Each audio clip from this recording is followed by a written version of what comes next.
नमस्कार. मालिकेच्या पुढील काही भागांमध्ये आपल्याला पाहायला मिळणार आहे की रविराज आणि प्रतिमा सुभेदारांच्या घरी आलेले असतात आणि मग त्यावेळी रविराज, प्रतिमा, त्याचबरोबर मधुभाऊ, सायली, अर्जुन या सगळ्यांच्या छान गप्पा रंगलेल्या असतात आणि विषय निघतो. आणि त्यावेळी बोलत बोलत मधुभाऊ सांगत असतात की प्रतिमा ही प्रिया आश्रमात कधी आलेली आहे, मधुभाऊंना सायली कुठं भेटलेली आहे, या बऱ्याच गोष्टींचा उलगडा मधुभाऊ करत असतात. त्याचबरोबर सायलीच्या लहानपणीच्या आठवणी मधुभाऊ सांगत असतात. आणि त्याचवेळी मधुभाऊ हे जेव्हा सांगत असतात तेव्हा रविराज आणि प्रतिमाला कुठंतरी जाणवू लागतं की मधुभाऊ जे सायलीबद्दल सांगत आहेत ते सगळं आपल्या तन्वीबद्दल का वाटत आहे, हा प्रश्न त्यांना पडणार आहे. आणि मग रविराज आणि प्रतिमा जेव्हा त्या खोलापर्यंत पोहोचणार आहेत तेव्हा त्यांना कळणार आहे की आपली खरी मुलगी ही सायलीच आहे. म्हणजे आपली खरी मुलगी ही प्रिया नसून ती सायली आहे हे त्यांच्या लक्षात येणार आहे. हे सगळं कशा पद्धतीनं घडणार आहे ते आपल्याला आजच्या या व्हिडिओमध्ये पाहायला मिळणार आहे. त्यासाठी हा व्हिडिओ शेवटपर्यंत पहा. तर सायली जी आहे ती आता इकडे बाहेर आलेली असते. सायलीला शोधून काढायचं असतं की ते कॅफे कसं आहे, त्या कॅफेमध्ये सर्वांना भेटायचं असतं, त्यासाठी सायली आलेली असते. आणि जेव्हा सायली ती कॅफे बघण्यासाठी आलेली असते कारण तिने ठरवलेलं असतं की मला अर्जुन सरांना छान असं सरप्राईज द्यायचं आहे आणि अर्जुन सरांना सांगायचं आहे की माझं त्यांच्यावरती किती प्रेम आहे. यासाठी सायली ही ते कॅफे बघायला आलेली असते. आणि जेव्हा सायली ते कॅफे बघण्यासाठी आलेली असते त्याच वेळी आपल्याला पाहायला मिळणार आहे की तिथे प्रियाने खूप मोठा डाव रचलेला असतो. प्रियाने एक तोतया म्हणजे एक तोतया असा एक बॉयफ्रेंड आणलेला आहे आणि त्या बॉयफ्रेंडला सायलीच्या जवळ उभं केलेलं आहे आणि सांगितलेलं आहे की त्या सायलीला जाऊन तू घट्ट मिठी मारायची. तो तिचा पूर्वीचा बॉयफ्रेंड आहे ना, तशा पद्धतीनं तिच्याशी बोलायचं आहे, तिच्याशी वागायचं आहे, हे सगळं सांगितलेलं असतं. आणि त्या पद्धतीनं तो बॉयफ्रेंड हा सायलीच्या जवळ जायला लागतो. आणि त्याच वेळी तिथं असते ती म्हणजे तिथं सायलीची मदत करायला येतो तो म्हणजे अर्जुन. अर्जुन जेव्हा तिथे येणार आहे तेव्हा सगळ्यांना कळणार आहे की नक्की काय घडलेलं आहे, कशा पद्धतीने या गोष्टी घडत गेलेल्या आहेत, या सगळ्या गोष्टींचा उलगडा होणार आहे. तर सायलीच्या बाबतीत जेव्हा हे सगळं घडणार आहे तेव्हा अर्जुन तिथे येतो आणि अर्जुन पाहतो तर तो मुलगा सायलीच्या जवळ जायला लागलेला आहे. आणि त्याचवेळी अर्जुनने आधी पाहिलेलं असतं ते म्हणजे अर्जुनला आरशामध्ये दिसलेलं असतं की ती प्रिया जी आहे ती त्या मुलाशी बोलत होती. आणि नंतर तो मुलगा सायलीच्या जवळ गेलेला आहे. अर्जुन जसं जसा पुढं जातो तसं तसं अर्जुनच्या लक्षात येतं की तो मुलगा जो आहे तो गाडीच्या मागच्या साईडला तिथून आलेला होता आणि तिथून तो गाडी घेऊन आलेला आहे आणि तिथं प्रिया उभी आहे. आणि प्रिया हे सगळं पाहत आहे ते अर्जुनच्या लक्षात आलेलं असतं. आणि मग अर्जुन ठरवतो की इथे काहीतरी गोडबंगाल आहे, म्हणजे हे काहीतरी झोल होत आहे. कारण तो मुलगा अचानक आलेला आहे. मिसेस सायली यांनी जरी घरी सांगितलं नसलं की त्या कोणत्या कामासाठी गेलेल्या आहेत तरीही कुठंतरी पाणी मुरतंय हे अर्जुनच्या लक्षात आलेलं असतं. आणि मग तो मुलगा जेव्हा पाठीमागून येऊन सायलीला मिठी मारणार असतो त्याच वेळी अर्जुन तिथे पोहोचतो आणि त्या मुलाला तिथून उधळून लावतो.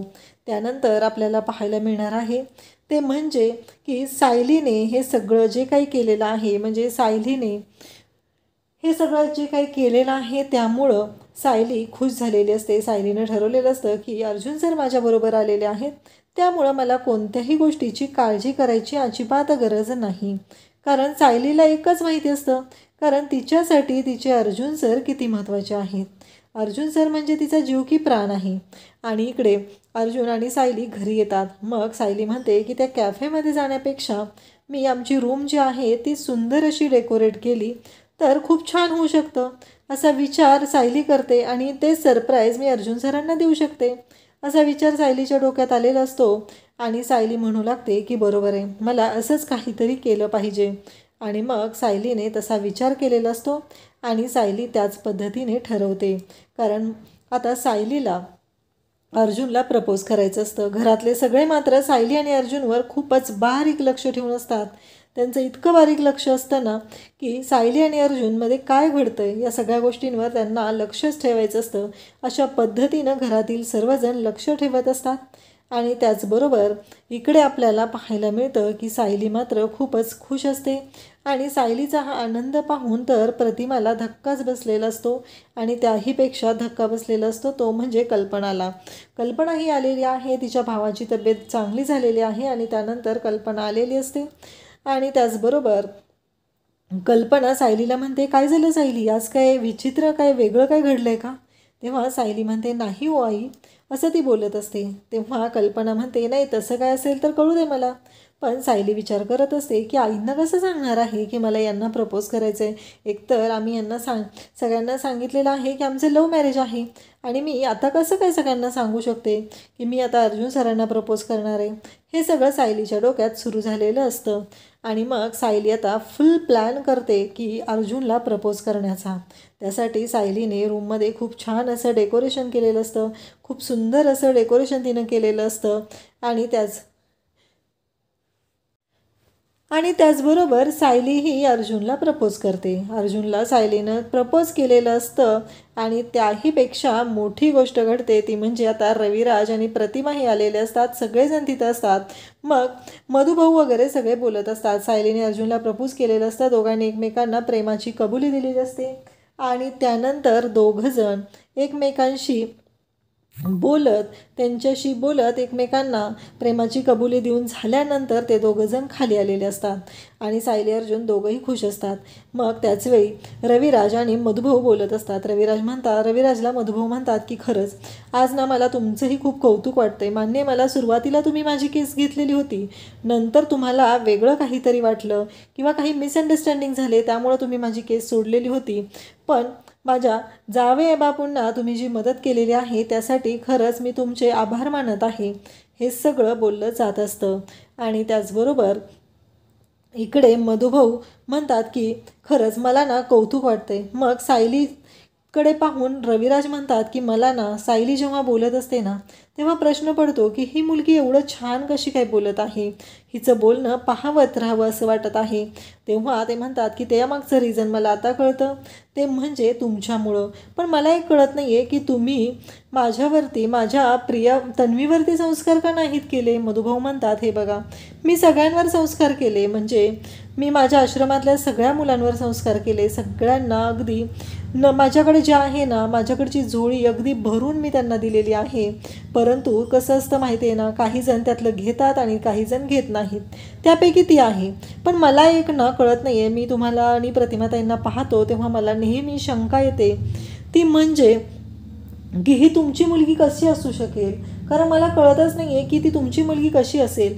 कारण तुमचं वागणं, प्रतिमाताईंचं वागणं किती म्हणजे अगदी सभ्यपणाचं असतं, त्याचबरोबर इतर लोकांचा रिस्पेक्ट करणारं असतं. पण त्या उलट प्रिया असते, कारण प्रिया कधीच कोणाचा रिस्पेक्ट करत नाही, प्रत्येक वेळेस ती खोटं बोलते, इतरांना त्रास देते. पण त्या उलट माझी साऊ आहे, साऊला मात्र इतरांना आनंद देण्यामध्ये खूपच छान वाटत असतं. माझी साऊ कधीच स्वतःचा विचार करत नाही, ती अजिबात स्वार्थी नाही, ती फक्त आणि फक्त इतरांचा विचार करते. तेव्हा रविराज म्हणतात की बरोबर बोललात मधुभाऊ तुम्ही. त्यावेळेस रविराज विचारतात, ते म्हणतात की मला ना तुम्हाला एक विचारायचं आहे की जेव्हा प्रिया आश्रमात आली तेव्हा ती किती वर्षांची होती. तेव्हा मधुभाऊ सांगतात की जेव्हा प्रिया आश्रमात आली तेव्हा ती 3.5 ते 4 वर्षांची असेल. हे ऐकल्यानंतर रविराजांना धक्का बसतो. रविराज म्हणतात, तुम्ही काय बोललात मधुभाऊ. तेव्हा मधुभाऊ म्हणतात की हो, कारण प्रिया जेव्हा आश्रमात आली तेव्हा ती हार्डली 4 वर्षांचीच होती. पण माझी साऊ जेव्हा आश्रमात आली होती ती एका मंदिरात मला सापडलेली होती आणि तेव्हा मला नेहमी वाटायचं माझी साऊ जी आहे ती श्रीमंता घरची मुलगी आहे. तिच्या अंगावरचे कपडे, तिच्या अंगावर असलेलं ते लॉकेट, तिचं राहणीमान, तिचं बोलणं, हे सगळं मला ना अगदी श्रीमंताच्या घरचं वाटायचं. पण प्रिया उलट होती. प्रिया एका शाळेचा गणवेश तिच्या अंगावरती होता आणि ती तशी आलेली होती. हे ऐकल्यानंतर रविराजांनी प्रतिमाला धक्का बसतो. त्याचबरोबर पूर्णाजीही तिथं असते, तिलाही खूप मोठा धक्का बसलेला असतो आणि त्याचबरोबर हे सगळेजण विचार करू लागतात. मधुभाऊंना रविराज म्हणतात की मला ना सायलीचा आणि प्रियाचा लहानपणीचा फोटो पाहायचा आहे. तेव्हा मधुभाऊ म्हणतात की हो, पण आत्ता आश्रमातले जे सगळे डॉक्युमेंट्स जे सगळं आहे ते पोलिसांकडे आहे ना, त्यामुळं तिथेच आपल्याला ते पाहायला मिळेल. आणि त्याचबरोबर इकडे आपल्याला पाहायला मिळतं की मधुभाऊ हे बोलल्यानंतर रविराज म्हणतात की ठीक आहे चालेल, त्याचवेळी रविराज सांगू लागतात की माझ्याकडे तन्वीचा लहानपणीचा फोटो आहे, मग तुमचा तो फोटो मिळेपर्यंत मी माझा लहानपणीचा तन्वीचा फोटो तुम्हाला दाखवतो. आणि मग रविराज लगेचच मधुभाऊंना तो तन्वीचा लहानपणीचा फोटो दाखवू लागतात आणि तो फोटो पाहिल्यानंतर मधुभाऊंना धक्का बसतो. मधुभाऊ म्हणतात की हा तन्वीचा लहानपणीचा फोटो आहे. तेव्हा रविराज म्हणतात की हो, हा तन्वीचा लहानपणीचा फोटो आहे. तेव्हा मधुभाऊंना रविराज म्हणू लागतात की नाही, कारण माझ्याकडे जी तन्वी, तुमची तन्वी म्हणून प्रिया आलेली होती, तिचा हा लहानपणीचा फोटो असू शकत नाही. तेव्हा प्रतिमा म्हणते काय म्हणताय तुम्ही. तेव्हा मधुभाऊ सांगतात की हो, मी खरंच सांगत आहे. आणि त्यानंतर आता रविराज आणि प्रतिमा यांच्या मनात शंका निर्माण होते. अशाच अपडेटसाठी चॅनलला सबस्क्राईब करा. थँक्यू.